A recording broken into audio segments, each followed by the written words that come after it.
Summer snacks రెసిపీస్‌లో ఇది రెండవ recipe. పిల్లలకి ఎంతో బలాన్ని, చురుకుదనాన్ని ఇచ్చే డ్రై ఫ్రూట్ సున్నుండలు. ఇది డ్రై ఫ్రూట్స్ మాత్రమే కాదండోయ్! ఇందులో డ్రై ఫ్రూట్స్ అండ్ నట్స్ కూడా వాడాను. పిల్లల ఆరోగ్యాన్ని దృష్టిలో ఉంచుకొని ఈ మినప సున్నుండల్లో పంచదారను తగ్గిస్తూ ఎలా స్వీటెన్ చేసుకోవాలి అనేది చెప్పబోతున్నాను. చూసేద్దాం రండి. Welcome back to Hindus heavenly home recipes.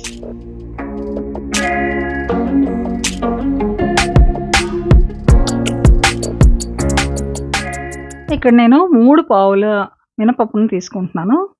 ఈ మినపగుళ్ళు వేయించడానికి స్టవ్ మీద ప్యాన్ పెట్టి దాంట్లో ఈ మినపగుళ్ళు వేసి పెద్ద మంట మీద ముందు వేడెక్కనివ్వాలి. ఇది బాగా వేడెక్కిన తర్వాత అప్పుడు సిమ్‌లో పెట్టాలి. సిమ్‌లో వేయించుకోవాలి. చిన్న మంట మీద మినపప్పు కరకరలాడేలాగా దోరగా ఎర్రగా వేయించుకోవాలి. మంచి కలర్ వచ్చి మంచి అరోమా వస్తుంది. మినప సున్నుండల రుచి అంతా కూడాను ఈ మినపగుళ్ళు వేయించడంలోనే ఉంది. ఆ విషయం మర్చిపోవద్దు. ఈ రంగు వచ్చిన తర్వాత ఇందులో ఒక పిడికెడు బియ్యం వేసుకోవాలి. ఎందుకంటే ఇది మినప సున్నుండలు మనం ఉండలు చేసేటప్పుడు కొంచెం గట్టిగా పట్టుకొని ఉంటుందన్నమాట.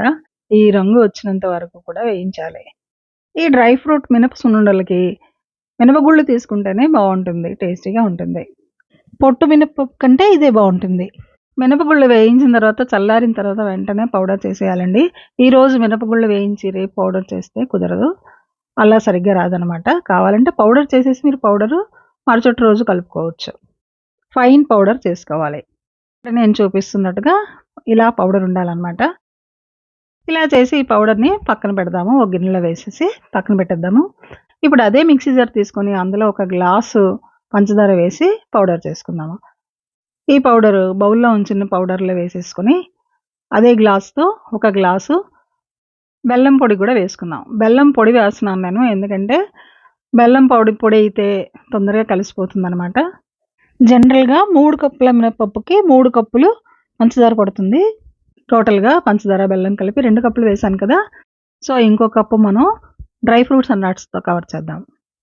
ఇవన్నీ కూడా ఒకసారి బాగా కలిపేసి జల్లించుకోవాలి. ఈ మిగిలింది వేస్ట్ అనమాట. బయట పడేయాలి. ఇవన్నీ బాగా ఒకసారి కలిపేసి ఇలా జల్లించిన ఈ మిక్సర్‌ని ఒక బౌల్‌లోకి తీసుకోవాలి. వెడల్పాటి బౌల్‌లోకి తీసుకోండి. ఇందులో ఇలాచీ పౌడర్ ఒక స్పూన్ వేసుకొని పక్కన పెట్టేయండి. ఇప్పుడు డ్రై ఫ్రూట్స్‌కొద్దాము. పంచదార తగ్గించాం కాబట్టి ఇక్కడ నేను కిస్మిస్ తీసుకున్నాను. కాస్త ఎక్కువే తీసుకున్నాను. దాంతో పాటు జీడిపప్పు, పిస్తాచు అలాగే వేరుశనగ గుళ్ళు కొంచెం తొక్క తీసినవి తీసుకున్నాను. బాదం కూడా తీసుకున్నాను. ఒక మిక్సీ జార్ తీసుకొని అందులో ముందు బాదం వేసి కచ్చాపచ్చాగా మనం పౌడర్ చేసుకోవాలి. ఇలా పౌడర్ చేసుకున్న తర్వాత ఇందులో వేరుశనగ పప్పు, పిస్తా పప్పు కూడా వేసి ఇంకొకసారి పలుసు తిప్పి కోర్స్ గ్రైండ్ చేసుకోండి. ఇలా అనమాట. అంటే ఇలా గరుగ్గా ఉండాలనమాట. ఇప్పుడు మిగిలింది కిస్మిస్, జీడిపప్పు కదా! ఇవి మాత్రం మనకి బయటికి కనిపించాలి కాబట్టి దీన్ని మనం ముందు నేతిలో వేయించుకోవాలి. కిస్మిస్‌ని నేతిలో వేయించుకొని వేస్తేనే చాలా చాలా టేస్టీగా ఉంటుంది. అలాగే జీడిపప్పు కూడా మనకి బయటికి కనిపించాలి కాబట్టి నేతిలో వేయించి బయటికి కనిపించేలా మనం ఉండలు చుట్టుకోవచ్చు. నాకిక్కడ 300 గ్రాముల నెయ్యి పట్టింది.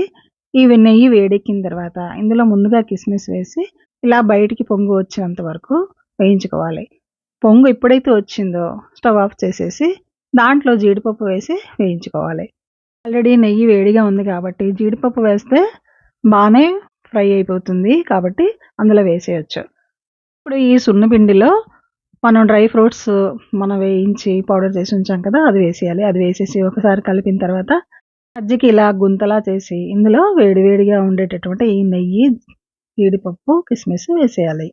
వేసిన తర్వాత వెంటనే మనం ఒక స్పూన్‌తోని గాని, ఒక చిన్న ఇలాంటి గరిటె అట్ల కాడతో గాని శుభ్రంగా కలుపుకోవాలి. ఎందుకంటే వేడిగా ఉన్నప్పుడే దీన్ని బాగా కలిపేయాలి.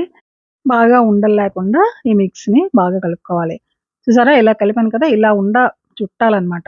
దీనికైతే నెయ్యి కరెక్ట్‌గా సరిపోయింది. ఇలా ఉండ కడుతుంది కదా! మీకు ఒకవేళ ఉండ కట్టకపోతే మరి కొంచెం నెయ్యి మరిగించి వేసుకోండి. ఈ జీడిపప్పుని కాస్త పక్కకు పెడుతూ ఉండలు చుట్టేసుకొని పైకి జీడిపప్పు వచ్చేలా ఈ రకంగా మీరు ఉండ చుట్టుకోవచ్చు. ఇలా చుట్టుకుని ఒక్కొక్కటిగా పళ్ళెంలో వేసుకోండి. ఈ సున్నుండలు తింటున్నప్పుడు పంచదార స్వీట్ కంటే ఇందులో ఉండేటటువంటి కిస్మిస్ చాలా స్వీట్‌గా ఉండి చాలా బావుంటుంది. మధ్య మధ్యలో డ్రై ఫ్రూట్స్ అన్నీ కూడా తగులుతూ ఈ సున్నుండలు చాలా టేస్టీగా ఉంటాయి. పిల్లలకి ఎంతో బలం.